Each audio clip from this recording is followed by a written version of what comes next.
ದುಬಾರಿ ದುನಿಯಾದಲ್ಲಿ ನಾವೆಲ್ಲ ಬದುಕ್ತಾ ಇದ್ದೀವಿ. ಇವತ್ತು ಬೆಲೆ ಏರಿಕೆ ಸಂಕಷ್ಟಕ್ಕೆ ಸಿಲುಕಿದಂತಹ ಜನಸಾಮಾನ್ಯರು, ಆಟೋ ಚಾಲಕರು ಕೇಂದ್ರ ಸರ್ಕಾರ, ರಾಜ್ಯ ಸರ್ಕಾರದ ವಿರುದ್ಧ ವಾಹನ ಸವಾರರು ಆಕ್ರೋಶವನ್ನು ವ್ಯಕ್ತಪಡಿಸ್ತಾ ಇದ್ದಾರೆ. ಪೆಟ್ರೋಲ್, ಡೀಸೆಲ್ ಏರಿಕೆಯಿಂದ ಅಗತ್ಯ ವಸ್ತುಗಳ ಬೆಲೆಯೂ ಕೂಡ ಗಗನಕ್ಕೇರಿದೆ. ದುಬಾರಿ ದುನಿಯಾ ಶುರುವಾಯಿತು. ನರೇಂದ್ರ ಮೋದಿ ಅವರು ಕರೆ ಕೊಟ್ಟ 2-3 ದಿನಗಳಲ್ಲೇ ಪೆಟ್ರೋಲ್, ಡೀಸೆಲ್ ಬೆಲೆ ಏರಿಕೆಯಾಗಿದೆ. ಸಾರಿಗೆ ದರ ಕೂಡ ಏರಿಕೆಯಾಗುವ ಸಾಧ್ಯತೆ ಇದೆ. ಪದೇ ಪದೇ ಬೆಲೆ ಏರಿಕೆ ಆದರೆ ಬಡವರ ಜೀವನ ಹೇಗೆ ಸ್ವಾಮಿ? ಕೇಂದ್ರ ಮತ್ತು ರಾಜ್ಯ ಸರ್ಕಾರಗಳು ನಮ್ಮ ಪರಿಸ್ಥಿತಿಯನ್ನ ಅರ್ಥ ಮಾಡಿಕೊಳ್ಬೇಕು. ಕೂಡಲೇ ತೈಲ ದರ ಇಳಿಕೆ ಮಾಡಬೇಕು ಅಂತ ವಾಹನ ಸವಾರರು ಆಗ್ರಹಿಸ್ತಾ ಇದ್ದಾರೆ. ದೇವನಹಳ್ಳಿ ಪಟ್ಟಣದಲ್ಲಿ ಆಟೋ ಚಾಲಕರು ಮತ್ತು ಸಾರ್ವಜನಿಕರು ಆಗ್ರಹಿಸಿದ್ದಾರೆ. ಬೆಲೆ ಏರಿಕೆ ಸಂಕಷ್ಟಕ್ಕೆ ಸಿಲುಕಿದ ಜನಸಾಮಾನ್ಯರು, ಆಟೋ ಚಾಲಕರು ಕೇಂದ್ರ ಸರ್ಕಾರ, ರಾಜ್ಯ ಸರ್ಕಾರದ ವಿರುದ್ಧ ವಾಹನ ಸವಾರರು ಆಕ್ರೋಶ ವ್ಯಕ್ತಪಡಿಸ್ತಾ ಇದ್ದಾರೆ. ಈಗ ನೋಡಿ, ಪೆಟ್ರೋಲ್ ಡೀಸೆಲ್ ಏರಿಕೆ ಆಗಿದ್ರೆ ಅದರ ಲಿಂಕ್ ಇರುತ್ತೆ. ಬೇರೆ ಬೇರೆ ದರಗಳು ಕೂಡ, ಬೇರೆ ಬೇರೆ ವಸ್ತುಗಳ ದರಗಳು ಕೂಡ ಏರಿಕೆ ಆಗೋದಕ್ಕೆ ಶುರುವಾಗ್ತವೆ. ಇದೇ ವಿಚಾರಕ್ಕೆ ನಮ್ಮ ದೇವನಹಳ್ಳಿ ಪ್ರತಿನಿಧಿ ಮಹೇಶ್ ಆಟೋ ಚಾಲಕರನ್ನ ಮಾತನಾಡಿಸಿದ್ದಾರೆ. ಈ ದರ ಏರಿಕೆ ವಿಚಾರಕ್ಕೆ ಸಂಬಂಧಪಟ್ಟಂತೆ ಅವ್ರು ಏನ್ ಹೇಳಿದ್ದಾರೆ ಬನ್ನಿ ನೋಡೋಣ.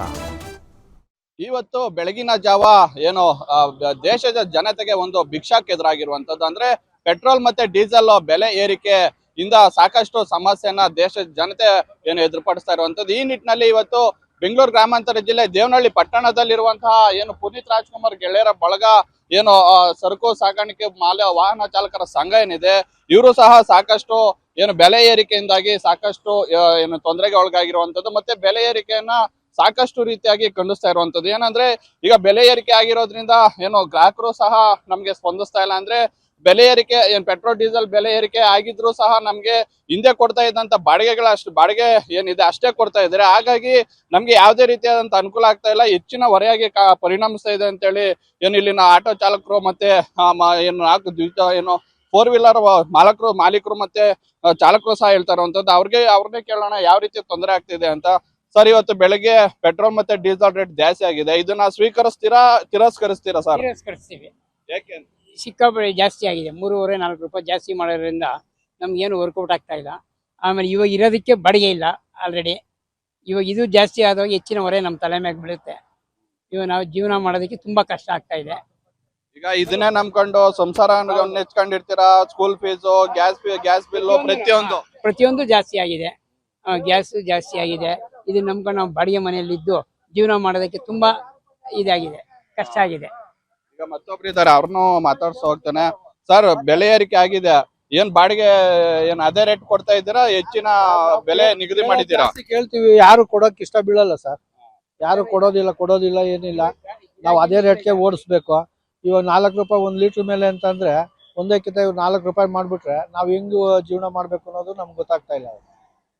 ಈಗ ಕೇಂದ್ರ ಸರ್ಕಾರ ಮೊನ್ನೆ ಅಷ್ಟೇ ಪ್ರಧಾನ ಮಂತ್ರಿಗಳು ಹೇಳಿದ್ರು ಜಾಸ್ತಿ ಆಗುತ್ತೆ, ಮಿತವ್ಯಯ ಮಾಡಿ ಅಂತ. ಇದ್ರ ಬಗ್ಗೆ ಏನ್ ಹೇಳ್ತೀರಿ ಸರ್? ಅವ್ರು ಹೇಳ್ತಾ ಇರ್ತಾರೆ, ತಿರ್ಗಿ ಮಾಡ್ತಾನೆ ಇರ್ತಾರೆ. ಸುಮ್ನೆ ಹೇಳ್ತಾರೆ ಕಮ್ಮಿ ಮಾಡ್ತೀವಿ ಅಂತಾರೆ, ತಿರ್ಗಿ ಕಮ್ಮಿನೂ ಮಾಡಲ್ಲ, ಏನು ಮಾಡಲ್ಲ. ತಿರ್ಗಿ ಇನ್ನೂ 1 ರೂಪಾಯಿ 2 ರೂಪಾಯಿ ಎಕ್ಸ್ತಾರೆ. 4 ರೂಪಾಯಿ ಎಕ್ಸ್ತಾರೆ, ಕಮ್ಮಿ ಮಾಡಿದ್ವಿ ಅಂತ 1 ರೂಪಾಯಿ ಕಮ್ಮಿ ಮಾಡ್ತಾರೆ, ತಿರ್ಗಿ ಇನ್ನೊಂದ್ಸಾರಿ 4 ರೂಪಾಯಿ ಎಕ್ಸ್ತಾರೆ. ಮೊನ್ನೆ ಎಲೆಕ್ಷನ್ ಆಯ್ತು, ಅವಾಗ ಹೇಳಿರ್ಲಿಲ್ಲ ಬೆಲೆ ಏರಿಕೆ ಮಾಡ್ತೀವಿ ಅಂತ. ಎಲೆಕ್ಷನ್ ಆದ್ಮೇಲೆ ಬೆಲೆ ಏರಿಕೆ ಮಾಡಿದ್ದಾರೆ. ಇದನ್ನ ಯಾವ ರೀತಿ ಹೇಳ್ತೀರಿ ಹೇಳ್ರಿ? ಏನ್ ಮಾಡ ಸರ್, ಎಲ್ಲ ರಾಜಕೀಯ ಅಷ್ಟೇ. ಅವ್ರದ್ದು ಎಲ್ಲ ರಾಜಕೀಯ. ಸುಮ್ನೆ ಅವ್ರ ಕೆಲಸ ಗಿಟ್ಟಿಸ್ಕೊಳಕ ಏನ್ ಬೇಕಾದ್ರೂ ಹೇಳ್ತಾರೆ ಅಷ್ಟೇ. ಈಗ ಮತ್ತೊಬ್ರು ಇದಾರೆ, ಅವ್ರನ್ನು ಮಾತಾಡ್ಸ್ತಾ ಹೋಗ್ತೇನೆ. ಸರ್, ಇದೇನು ರಾಜಕೀಯ ತಿರುವು ಪಡ್ಕೊಳುತ್ತಾ, ಹೇಗೆ ನೀವು ಯಾವ ರೀತಿ ಹೇಳ್ತೀರಾ ಸರ್? ರಾಜಕೀಯ ತಿರುವು ಏನಿಲ್ಲ, ಇರೋದ ಬೆಲೆ ಎಲ್ಲ ಜಾಸ್ತಿ ಆಗಿದೆ. ಆ ಕಡೆಯಿಂದ ಆರ್ಮೂಜಿಂದ ಬರ್ತಾ ಇಲ್ಲ ಅಲ್ವಾ, ಅದಕ್ಕೋಸ್ಕರ ಬೆಲೆ ಜಾಸ್ತಿ ಮಾಡಿದ್ದಾರೆ. ಸರ್, ಈಗ ಕೇಂದ್ರ ಸರ್ಕಾರ ಸಬ್ಸಿಡಿ ನೀಡುವಂತದ್ದು, ಸಬ್ಸಿಡಿ ನೀಡಿದ್ರೆ ಎಲ್ಲೊಂದ್ ಕಡೆ ಕಡಿಮೆ ಆಗುತ್ತೆ ಬೆಲೆ ಅನ್ನೋ ಮಾತುಗಳು ಕೇಳಿ ಬರ್ತಾ ಇದೆ. ನೀವೇನ್ ಹೇಳ್ತೀರಿ? ನೀಡಿದ್ರೆ ಕಡಿಮೆ ಆಗುತ್ತೆ ಸರ್. ಕೇಂದ್ರ ಸರ್ಕಾರದ ಅನುಕೂಲ ಆಗುತ್ತೆ ಸರ್. ಈಗೆಲ್ಲ ಬಾಡಿಗೆಗಳೆಲ್ಲ ನಮ್ಗೆ ವರ್ಕೌಟ್ ಆಗ್ತಾ ಇಲ್ಲ, ನಾವು ಜೀವನ ಮಾಡೋದೇ ಕಷ್ಟ ಆಗಿದೆ ಈಗ.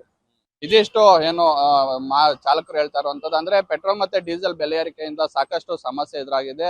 ಏನು ದಿನನಿತ್ಯದಂತೆ ಏನು ಬಾಡಿಗೆದಾರರು ಸಹ ನಮ್ಗೆ ಸ್ಪಂದಿಸ್ತಾ ಇಲ್ಲ. ಹೆಚ್ಚಿನ ಬೆಲೆ ಏನು ನಿಗದಿಪಡಿಸಿದ್ರು ಏನು ತಿರಸ್ಕಾರ ಮಾಡ್ತಾ ಇದ್ದಾರೆ. ಅದರಿಂದ ಸಾಕಷ್ಟು ಸಮಸ್ಯೆ ಆಗ್ತಿದೆ. ಈ ಕೂಡಲೇ ಸರ್ಕಾರಗಳು ಏನು ಮುತುವರ್ಜಿ ವಹಿಸಿ ಏನೋ ಹೆಚ್ಚಿಗೆ ಆಗಿರುವಂತ ಪೆಟ್ರೋಲ್ ಮತ್ತೆ ಡೀಸೆಲ್ ಬೆಲೆ ಏರಿಕೆಯನ್ನ ಕಡಿಮೆ ಮಾಡ್ಬೇಕಂತ ಹೇಳಿ ಆಗ್ರಹ ಮಾಡ್ತಾ ಇರುವಂತದ್ದು. ಕ್ಯಾಮರಾ ಪರ್ಸನ್ ರಮೇಶ್ ಜೊತೆ Mahesh BM guarantee news, Devanahalli.